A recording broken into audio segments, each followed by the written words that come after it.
Hey there and welcome back. So we talked about BubbleSort and also the framework that we'll be using to benchmark this algorithm in, and a lot of more algorithms. And we can see from the diagram that we need to create a new class called BubbleSort that extends from this abstract class called generic algorithms. Right, so if we head over to our IntelliJ project here, let's just see if we go to source. We can see we have the architecture here of the project, and we need to go into business logic, and then we can see we have algorithm, and then we have this interface called iAlgorithm. Right, so let's just zoom a little bit here.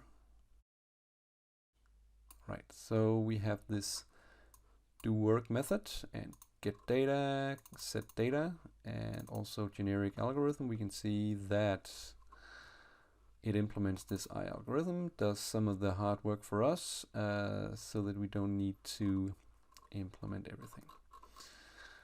Okay, so let's just create a new package here. Let's just start by calling this sorting, because it is a sorting algorithm. So we have sorting under algorithm. Let's create a new Java file, Java class called BubbleSort. Right. So then we have BubbleSort. Okay, let's just make it extend generic algorithm here.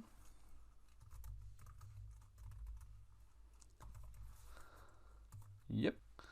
So now we can see that IntelliJ kind of upset because it must either be declared abstract or implement abstract method do work. So that is the method we defined in the interface. All right. So we hit Alt Enter, and then we can implement this. In here, we're going to create the actual algorithm, the do work. This is where the algorithm is going to sort the array, and let's just collapse this one there. So let's just also create a constructor for this, and I will do this by Alt Insert. You can make the constructor here, and yeah, we don't need to have all these inputs here because we're just going to create them ourselves down here. Let's just make the name BubbleSort description.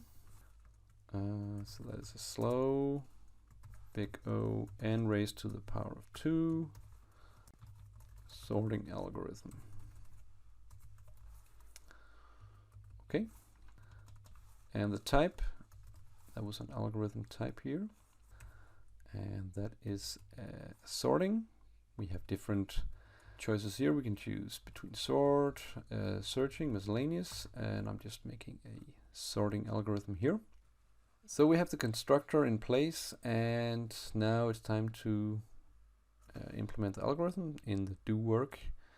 And the framework is going to run the do work method with the specified array sizes, and then we can see how it actually performs.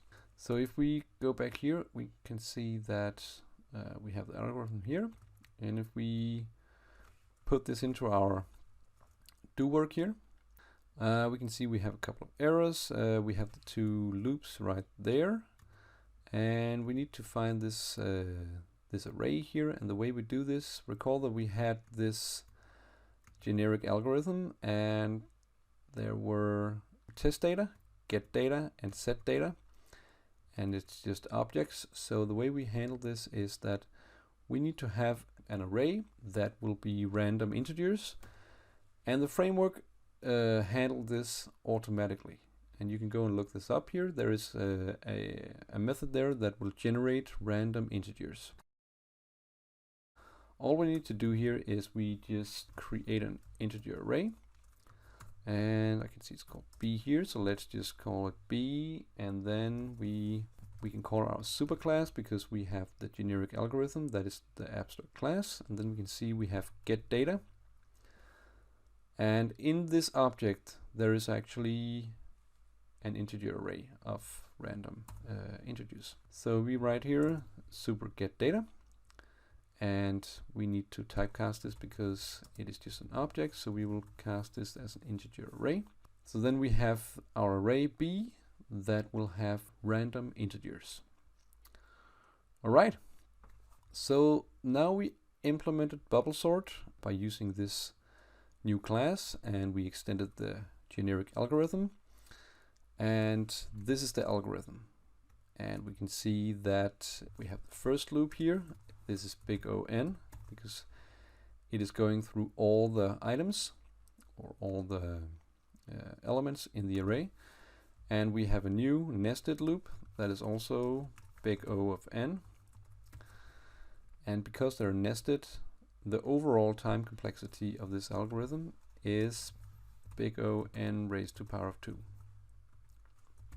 If the inner loop had been just after this one here, so they would be sequential and not nested, it would just have been big O of n, because we would actually have 2n there because they were after each other, but because they're nested, it will add up to raised to the power of 2.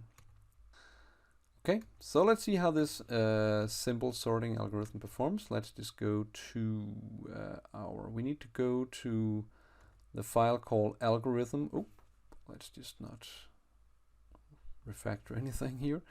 Let's open up algorithm loader, and the only thing we need to do here is basically, it is a convenience class that will allow us to specify how many items do we want to sort.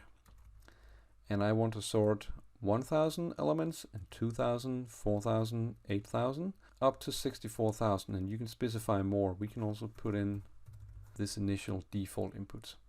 And then we just add our algorithm here. So we can see here we have an array list that contains all the algorithms. So if we write algorithms and then add, and we can see it takes an I algorithm. So then we just write BubbleSort, and that's basically it. All right, so let's see what happens when we run the application. Let's see if we can benchmark BubbleSort. Yes, so we can see the program has started up here, and let's just maximize it.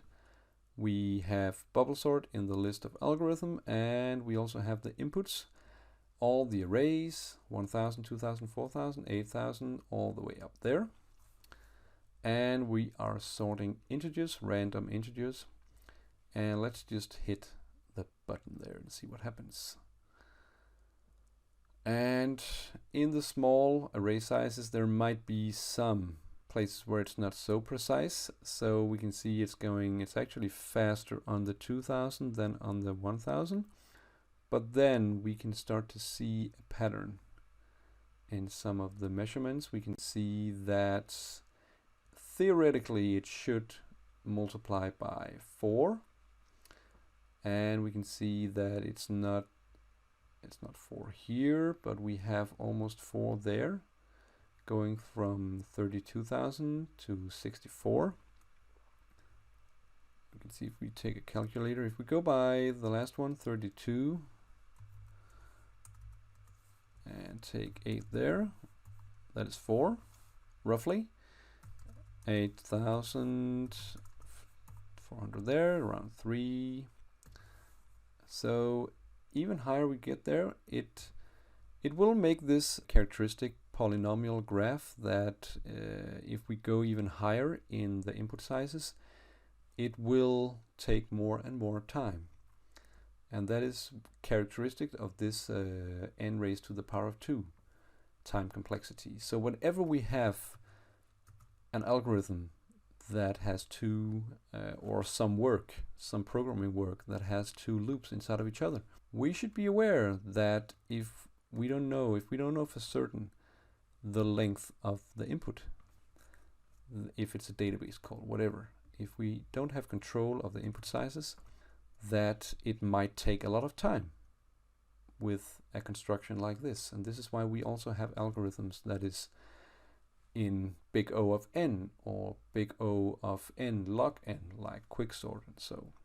Okay, So that is, I think this is enough about the BubbleSort. It is not a really fast sorting algorithm. It is, as I mentioned here, worst case. Probably we should write here worst case, big O of n raised to the power of 2. And worst case basically mean that if I have to go through all of the elements and do this swapping, it will be big O of n raised to the power of 2. Okay, so that was BubbleSort, and in the next video we will talk about the next simple sorting algorithm that is called SelectionSort. So stay tuned, okay? Hope you make this work. Bye bye.